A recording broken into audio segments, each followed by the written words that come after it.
Howdy, this is Ethelred, the worst Civ player on YouTube. It's 1916. We all know what happened in 1914. The Ottoman Empire sided with Germany and the Central Powers at the beginning of World War I. And I am dealing with rebels of my own. Not that World War I had anything to do with rebels, but anyway, it was I guess a really awkward segue. I'm dealing with rebels.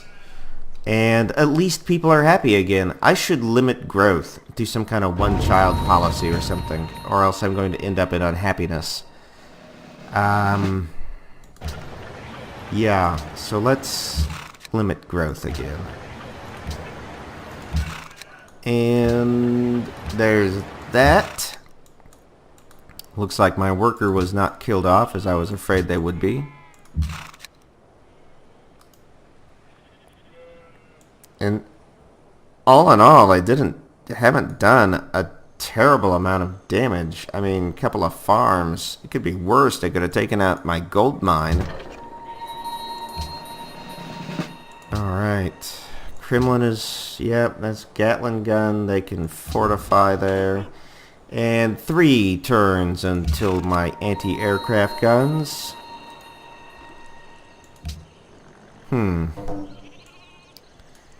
2 happiness. I would love it if Ethiopia were to discover some luxuries that they would be willing to trade.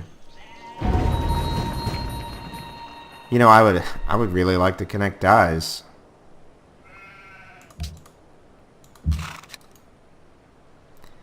Alright.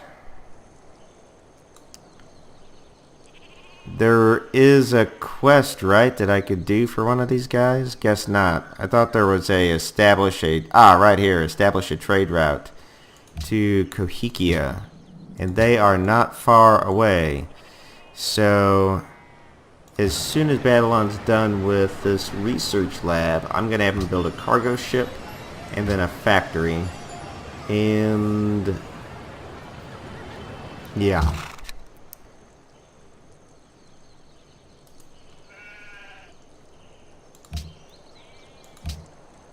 So 392 gold, that means I can upgrade another cavalry unit to a land ship, which I will be sure to do.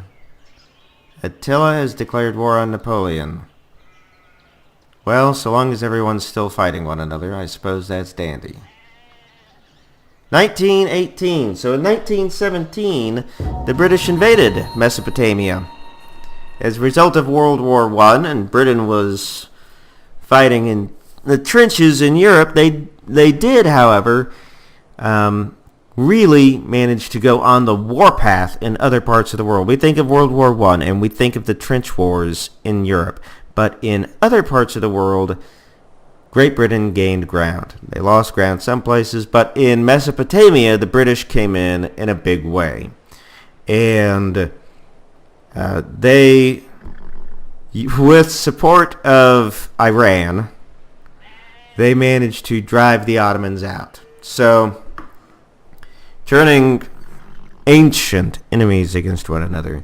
The Brits came in with Iran, the former Assyrians, and drove the Ottoman Empire out. And Great Britain now rules Iraq. So, interesting turn of events there. And an interesting turn of events is going to be my cavalry getting killed if I don't draw them back. Now this land ship is really cold. Now he's right there. These land ships. Where's my worker? Come back. I'm going to need you. I just lost some science. Alright, and aircraft gun is finished. Hallelujah. But now I have to build aircraft guns. And it just seems like all construction has been at a practical standstill. Alright, a CAD can fire. Good. Get rid of this darn thing. Man, it is... Wow, that was frustrating. Okay. And we will choose our next research, which, wouldn't you know it, it's going to be nuclear fission. Yes, sir. I'm going for nukes.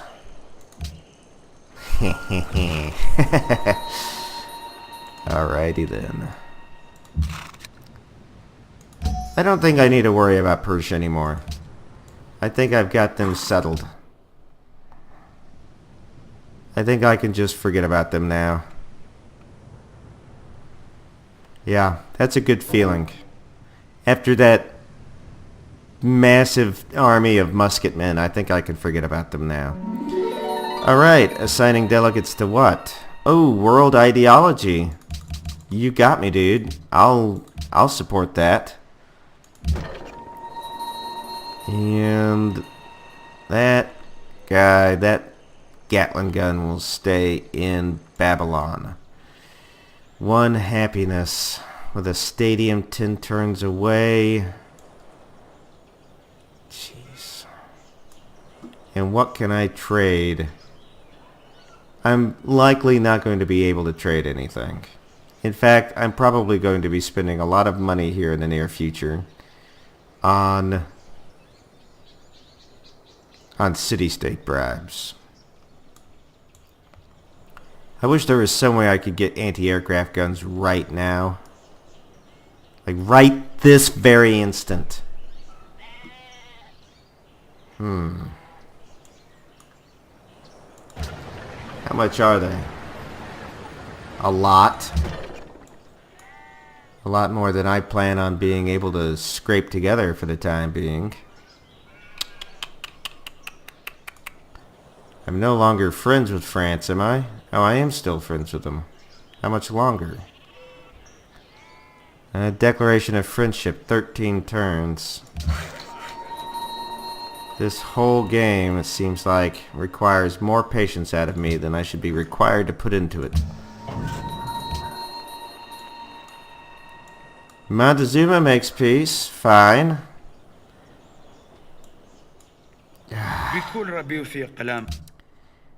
I'm thinking that I'm almost ready to go against my better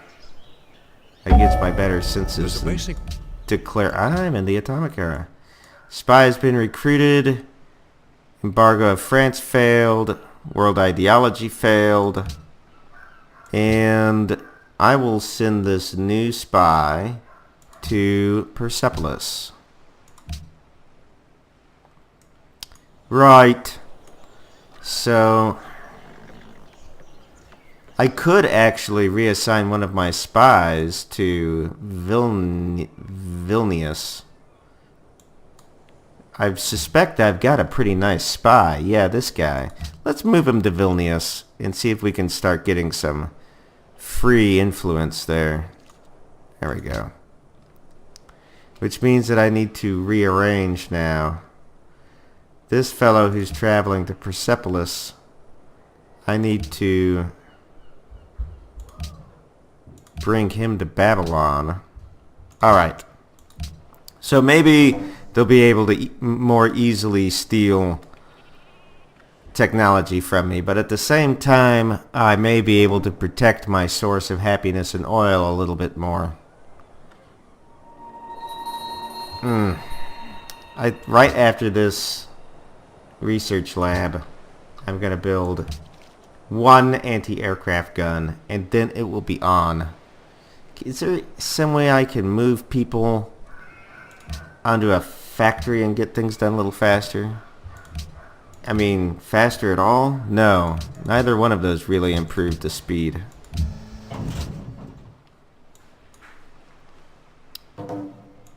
Why is Dur-Kuragalzu flashing red? Alexander's become a nuisance. Well, fine. I don't have a problem with him. Actually, I would rather you not do anything to him. Another trade route to Ethiopia.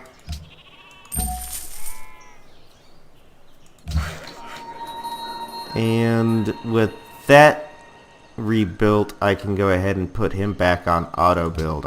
He'll fix things. Or he'll build... Yeah, okay, fine. He'll build a railroad.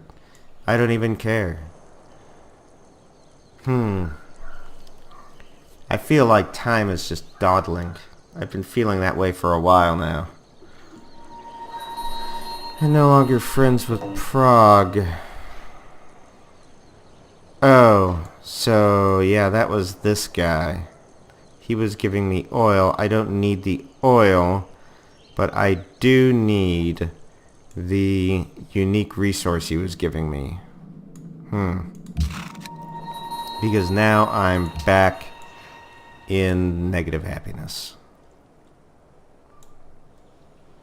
A constant battle for happiness. A constant battle for happiness. Any of these other city-states that I can bring into my fold? Where's this guy? Okay. He's mercantile. I could wait a few turns until I've got enough gold to make a good... No. Until I've got enough gold to make a good deal with them. Waiting. Again, there's that word.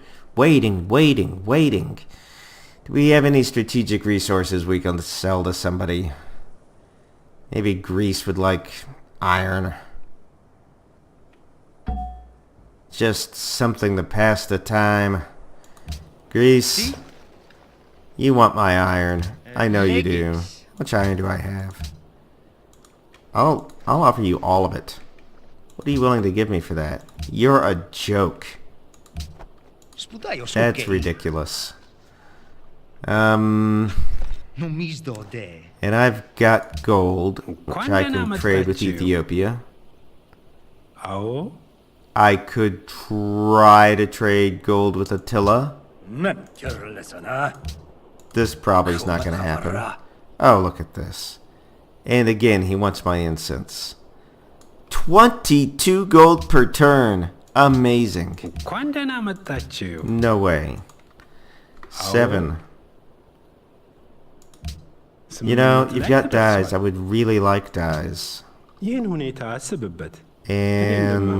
that would be a wash as far as the incense is concerned. Wow, 18 gold per turn. That's not worth it. Is it?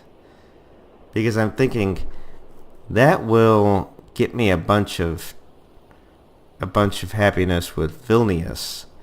18, let me consult a calculator here. 18 times 45 gold, or 18 gold times 45 turns is 810. I don't think it's worth it. I think that I would be just as effective at buying influence. So Persia, I've got horses. I don't want them. You've got gold. I'll take some. And you also want coal. Let's see. How many factories have I built? I got a factory here. So there's one. That's it. Alright, so I need 2 coal. Means I can trade 1 to, who was it? Persia. So I'll trade you a gold. But you gotta give me... You gotta give me some gold for the coal, man. Alright. So... And do I have sugar I can trade? I do. England's interested. I'm listening. Sugar? What do you give me for that? Whatever. Of course not. Don't insult my intelligence. Really, 3 gold per turn is an insult to my intelligence. And... I still have a silver, but nobody wants it. And that's the episode. Of... a very dull episode, if I must say so myself. Very dull. I would have loved to have had something happen, but I'm just constantly playing this agonizing waiting game. I'm waiting for this, I'm waiting for that. And meanwhile, it's 1926. Let me, on a closing note, say what happened in 1926. So in 1918, the armistice was signed that ended World War I. And in that armistice, Mesopotamia was split up between British and French rule. So they got to divide the spoils amongst themselves. British controlled Baghdad and Iraq. In 1920, the state of Iraq, under British control, joined the League of Nations. Good for them. So Great Britain placed a puppet king in power, so they had a client state, and that king's name was Faisal I of Iraq. So Iraq has been made a puppet state under Great Britain after World War I. And I guess I'll call it there. Well, thank you very much for watching. If you like the Let's Play or the history, please subscribe. We're a really tiny channel and we need your help to survive.